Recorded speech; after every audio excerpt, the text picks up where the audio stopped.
മുത്തുനബിയുടെ ഘനഗഹനമായ വ്യക്തിവൈശിഷ്ട്യങ്ങൾ രുചിച്ചറിഞ്ഞ അന്വേഷണ കുതകികളെല്ലാം ആ വ്യക്തിപ്രഭാവത്തിന്റെ ജനനാനുബന്ധ സംഭവ വികാസങ്ങളിലും അവിടത്തെ ജീവിത വിലാസങ്ങളിലും ഉറച്ചു വിശ്വസിച്ചവരായിരുന്നു. പക്ഷേ ഇസ്ലാമിന്റെ മൊത്തക്കുത്തക അവകാശപ്പെടുന്ന മുജാഹിദ് തണ്ടുതുരപ്പന്മാർ പറയുന്നു, നബിയുടെ ജന്മദിനത്തിന് ഒരു കടുകുമണിയുടെ പുണ്യം പോലുമില്ലെന്ന്. ഞാൻ വളരെ ലളിതമായി, ഒരു കല്ല് നിങ്ങൾ റോട്ടിൽ നിന്ന് നീക്കുന്നു, അതിന്റെ പുണ്യം പോലുമില്ല നബിദിനത്തിന്. ഒന്നുകൂടെ പറയാ, ഒരു ചെറിയ കല്ല് റോട്ടിൽ നിന്ന് അങ്ങോട്ട് നീക്കുന്നതിന്റെ പുണ്യം പോലും ഇല്ല ജന്മദിനത്തിന്, റസൂലിന്റെ ജന്മദിനത്തിന്.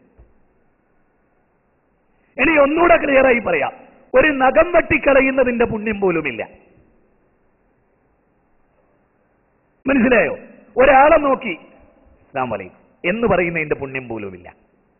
ഒരാളെ നോക്കി ഒന്ന് ചിരിക്കുന്ന പുണ്യം പോലുമില്ല. ഇനി അതിൽ ചെറുതായിട്ട് എന്തേ അതും ഒരു കടുകുമണിയോളം നിങ്ങൾ ചെയ്യുന്ന നന്മ ഉണ്ടല്ലോ, അത്ര പോലും പുണ്യമില്ല നബിയുടെ ജന്മദിനത്തിന് ഇസ്ലാമിൽ. ഏത് ഇസ്ലാമിലാണോ നിങ്ങളുടെ മുത്തപ്പന്മാരായ കെ.എം. മൗലവിക്ക് തിരിയാത്ത ഇസ്ലാം? കെ.എം. മൗലവി ജന്മദിനം നടത്തിയില്ലേ?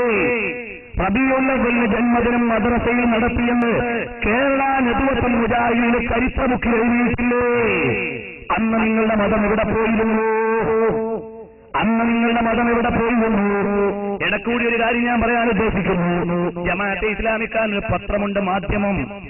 ആറ്റുകാൽ പൊങ്കാല എഴുതിയ തൗഹീദ് പഠിക്കൂല, ഓണം എഴുതിയ തൗഹീദ് പഠിക്കൂല, ഇനി ശബരിമലയിലെ ഉത്സവം എഴുതിയാലും തൗഹീദ് നിലനിലാറില്ല.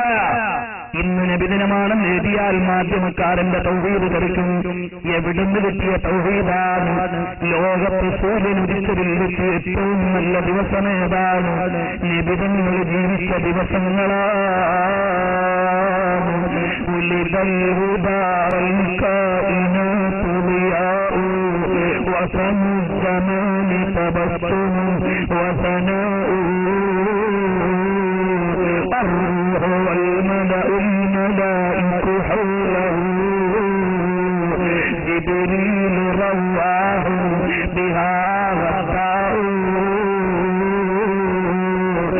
സല്ലല്ലാഹു അലൈഹി വസല്ലം തങ്ങൾ ജനിക്കുമ്പോൾ ലോകം മുഴുവൻ പ്രദീപ്തമാകുന്നു.